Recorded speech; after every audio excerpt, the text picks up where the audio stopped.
जय श्री श्याम, जय हो हारे के सहारे, जय हो तीन बाणधारी, जय हो बालाजी महाराज, जय हो गुरुदेव मन्नो भैया, जय हो शनिदेव जी महाराज, आपकी सदा ही जय हो।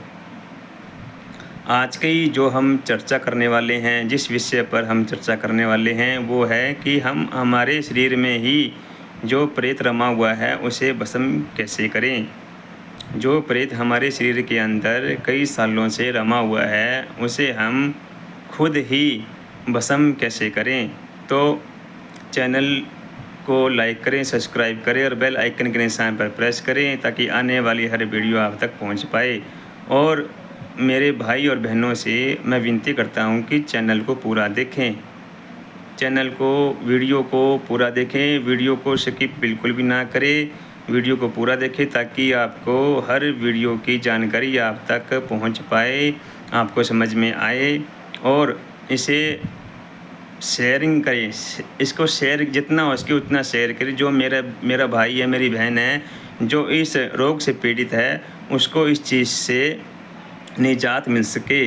तो वीडियो को शुरू करने से पहले मैं चाहूँगा कि वीडियो को लाइक करें, अपने ढेर सारा प्यार दें, क्योंकि ये आपका अपना ही चैनल है। मैं आपका ही अपना भाई हूँ और ये आपका अपना चैनल है। तो आइए शुरू करते हैं कि अगर आपने अपने जीवन में अगर गुरु बनाया है, गुरु के नीचे आपने साधना की है, अगर आप नियास लगाकर संकल्प लेकर, क्योंकि संकल्प जो होता है, संकल्प से आप कुछ भी कर सकते हैं। संकल्प से आप, मेरी बात ध्यान से सुनना, आप संकल्प से कुछ भी कर सकते हैं। गुरुजी महाराज कहते हैं कि संकल्प किसी ने पूछ लिया गुरुजी की भूत प्रेत जिन्न जिन्नात डाकनी साकनी हाकनी राकनी या मसान मसानी, क्या ये इनको काटना या इनसे बड़ा कोई सिस्टम होता है? तो गुरुजी महाराज ने कहा संकल्प से ऊपर कुछ भी नहीं होता। अगर आप संकल्प लेकर न्यास लगाकर अगर आप कोई भी कार्य करते हैं उसमें आपको जीत हासिल होती ही होती है। जैसे कि पुराने समय में जो ऋषि महात्मा हुआ करते थे वो क्या करते थे, वो अपने दाहिने सीधे हाथ में जल लेते थे और जो भी मंत्रों का उच्चारण करते थे, जो उनका सिद्ध मंत्र होता था, वो मंत्रों का उच्चारण करते थे, संकल्प लेते थे और उसका नाम बोलकर, और उसके बारे में अगर उसके बारे में कुछ आहत करना होता था, उसके बारे में कुछ गलत करना होता था, तो वो हाथ में जल लेकर उसके खिलाफ कुछ न कुछ बोलते और उसके ऊपर वो दे मारते थे। इससे क्या होता था कि उनका जो जाप है, उनका जो संकल्प है, वो संकल्प काम करता था। उनका जो संकल्प लेते थे वो संकल्प काम करता था। उसी प्रकार अगर हम संकल्प लेकर न्यास लगाकर अगर गुरु के द्वारा दिया हुआ मंत्र का जाप करते हैं तो आप बड़ी से बड़ी बाधा को दूर कर सकते हैं।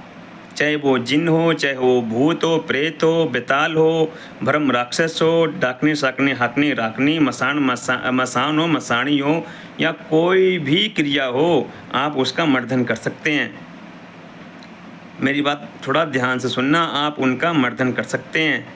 आपको करना क्या है, अगर आप गुरु से दीक्षित भी नहीं हैं, एक बात किसी ने पूछ लिया कि भाई अगर गुरु से अगर दीक्षित नहीं है तो वो बंदा क्या करे। आप गुरु से अगर दीक्षित नहीं हैं तो आप संकल्प आप हनुमान जी बाबा के मंदिर में जाए, श्याम बाबा के मंदिर में जाए या मैया रानी के मंदिर में जाए, जो आपके घर के पास जो मंदिर करीब पड़ता है आप वहीं जाएं।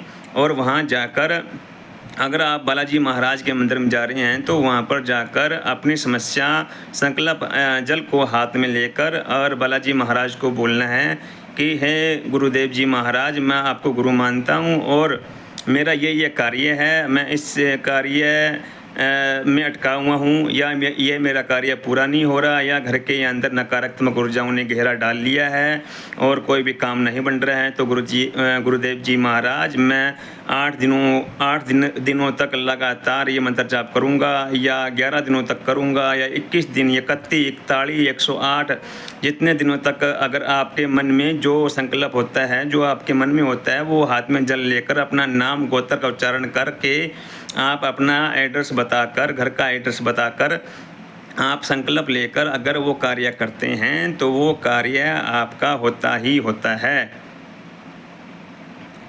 वो कार्य आपका बनता ही बनता है। संकल्प सबसे बड़ी चीज़ होती है। और सबसे बड़ी बात ये है कि जो जो भी आप मंत्रों का जाप कर रहे हैं, आपको बोल बोल कर नहीं करना। अगर आपको अपना प्रेत, घर का प्रेत काटना है, आप दुखी हैं, आप हर जगह जा जाकर परेशान हो चुके हैं, आपको कोई भी किसी प्रकार का कोई इलाज नहीं मिल रहा, आप जा जाकर परेशान हो चुके हैं, तो आपको एक ही कार्य करना है। आपको जो भी, अगर आप गुरु से दीक्षित हैं तो वो सुनने पे सुहागा है। अगर आप गुरु से दीक्षित नहीं हैं तो आप ओम नमः शिवाय ओम या कोई भी मंत्र उठा सकते हैं। जैसे ओम नमः शिवाय ओम दुम दुर्गाय नमः या ओम हम हनुमते नमः ओम, आप कोई भी मंत्र ले सकते हैं। वह एक बात इतनी रहेगी कि वो जाप आपको आपके अंतरात्मा में करना है। उसमें क्या होगा कि ना ही तो आपके होंठ हिलेंगे और ना ही आपकी जीभ हिलेगी। इस बात का विशेष ध्यान रखना है। हाँ, ये मैं मानता हूँ कि ये स्टार्टिंग में करना बड़ा ही मुश्किल होगा, बट आप लगातार करेंगे, 2 दिन करेंगे, 3 दिन करेंगे, 4 दिन करेंगे, तो आपको आपके अंतरात्मा में वो जो मंत्र है वो चलने लग जाएगा।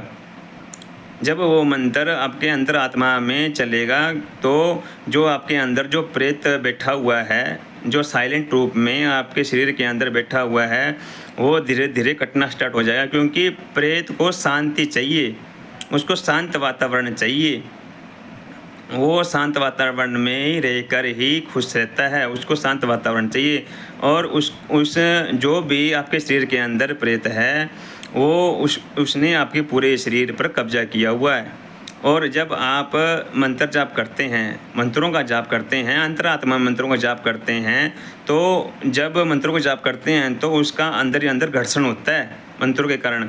और जब मंत्रों के कारण उसका घर्षण होता है तो वो पूरी तरह से उठकर ऊपर की ओर आता है, पूरा ऊपर की ओर आता है, आपके रोंगटे खड़े। क्योंकि एक प्रेत भी आपके रोंगटे खड़े कर सकता है, ज़रूरी नहीं है कि देवता ही आपके रोंगटे खड़ा करता है। एक प्रेत भी आपके शरीर में वाइब्रेशन कर सकता है, एक प्रेत भी आपके रोंगटे खड़े कर सकता है, एक प्रेत भी वो सब कुछ कर सकता है जो एक देवता करते हैं।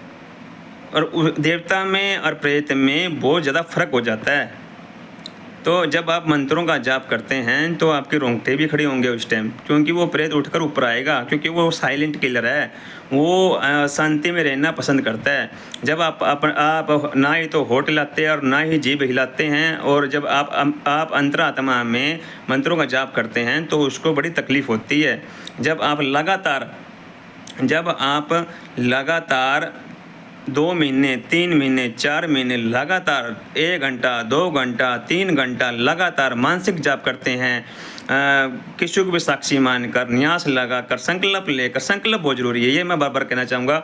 संकल्प बहुत ज़रूरी है। संकल्प लेकर, न्यास लगाकर और गुरु को साक्षी मानकर या किसी भगवान को साक्षी मानकर अगर आप मानसिक जाप करते हैं तो आप देखते हैं कि आपके जो अंदर में जो प्रेत छिपा हुआ है, जिसने पूरे शरीर पर कब्जा किया हुआ है, जिसके कारण पूरे शरीर में बीमारियां हो चुकी है, अगर आप हिम्मत करके, आपको अपने आप से ही लड़ना होगा, आपको अपने आप से ही लड़ना होगा। और जब आप मानसिक जाप करते हैं तो आप देखते हैं कि आप 2 महीने में, 3 महीने में आपका शरीर हल्का हो गया है।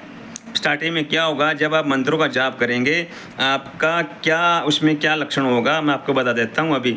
जब आप मंत्रों का जाप करेंगे, मानसिक जाप करेंगे, तो आपका कंधा भारी हो जाएगा। मेरी बात नोट करना, आपका कंधा भारी हो जाएगा, आपका सिर भारी हो जाएगा, आपकी आंखें भारी हो जाएगी, और तो और आपको बेचैनी होगी, आपका उठने का मन करेगा, आपको उल्टी आने का मन करेगा, बेचैनी हो जाएगी पूरी तरह से। आपको वो जो आपकी जो अंदर बैठा हुआ है, जो चीज़ है, जो भी है, वो आपको बैठने नहीं देगी। आपको अपने आप से ही लड़ना होगा। आपका मन उच्चाटन कर देगा, वो आपको बैठने नहीं देगा। वो आपको अपने आप से ही लड़ना है, ये बात मैं बार बार कह रहा हूँ। और आप अपने जरिए, अपने हिसाब से अपने ही प्रेत को सदा के लिए आप काट सकते हैं। इसके लिए आपको कहीं जाने की आवश्यकता नहीं है। आपको अगर आप चाहते हैं कि आप जगह-जगह पर जाकर थक चुके हैं, तो आप गुरुदेव मन्नू भैया को साक्षी मान सकते हैं। गुरुदेव मन्नू भैया को साक्षी मान सकते हैं। साक्षी मानकर आप मंत्रों का जाप कर सकते हैं। आप बजरंगबली महाराज को साक्षी मान सकते हैं। आप श्याम बाबा को साक्षी मान सकते हैं। आप महाकालका माई को साक्षी मान सकते हैं। आप भैरव बाबा को साक्षी मान सकते हैं। और आप गोरखनाथ जी महाराज को साक्षी मान सकते हैं। आप साक्षी मानकर संकल्प लेकर अगर आप कोई भी कार्य करते हैं तो वो आपका कार्य पूरा होता ही होता है। और जब भी आप नाद प्रेत को अगर आप भस्म करना चाहते हैं सदा के लिए, 1 महीना लगातार, हमारे जो गुरुदेव महाराज है वो कहते हैं कि आप अपने अंदर का अगर प्रेत ख़त्म करना है आपको, जो ज़िंदगी में आपको कभी प्रेत लगे ही नहीं, तो आपको नाद सुनना है। नाद अंदर वाला जो नाद हमारे शरीर के अंदर होता है, जो बजता रहता है, जो हमें सुनाई नहीं देता, वो लगातार चलता रहता है। तो अगर आपको करना क्या है कि आपको आधे घंटे के लिए आपके कानों के अंदर उंगलियों को ऐसे दोनों कानों में उंगलियों को ऐसे करके आँख बंद करके बैठ जाना है। दोनों उंगलियों को ऐसे करके दोनों कानों में मैंने एक हाथ से मोबाइल पकड़ा हुआ है कि दोनों ही कानों में ऐसे उंगलियां करके और आँख को बंद कर बैठ जाना है। आपको अंदर वाला जो नाद है, नाद सुनना है। अगर आप ऐसा लगातार आधे घंटा लगातार करते हैं, 1 महीना लगातार करते हैं, तो आप देखते हैं कि आपके जो अंदर वाला जो प्रेत है, आपके अंदर वाला जो राक्षस है, आपके अंदर वाला जो भी एंटिटी है, वो आपको छोड़कर भाग जाएगी। आप अपने प्रेत को खुद ही भस्म कर सकते हैं घर बैठे बैठे। इसके लिए आपको कहीं पर जाने की आवश्यकता नहीं है। अगर आप ये करते हैं तो आप देखते हैं कि आप बिल्कुल स्वस्थ हो गए हैं, बिल्कुल फिट हो गए हैं। आपके जो कार्य पहले नहीं बन रहे थे, आपके कार्य बनने लगे हैं। और अब आपका क्या सिस्टम हो चुका है, अब आप अगर मिट्टी में हाथ डालते हैं तो सोना बनने लग रहा है वो। तो आप अपने प्रेत को खुद ही भस्म कर सकते हैं। तो आज की जो वीडियो है, आज की जो ज्ञान है, आज का जो चर्चा है, मैं चाहूँगा कि अगर जिस भाई को अगर पसंद आया है तो चैनल को लाइक करें, सब्सक्राइब करें और बेल आइकन के निशान पर प्रेस करें ताकि आने वाली हर वीडियो आप तक पहुँच जाए। मैं चाहूँगा कि आपके पास ऐसी वीडियो लेके आऊँ ताकि आपका समाधान हो, आपका फ़ायदा हो, आपके हर क्षेत्र में आपकी उन्नति हो, आपकी तरक्की हो, क्योंकि आप भी मेरा परिवार हो। तो जय श्री श्याम, हरि के सहारे, जय हो 3 बाणधारी, जय गुरुदेव मन्नू भैया, आपकी सदा ही जय हो।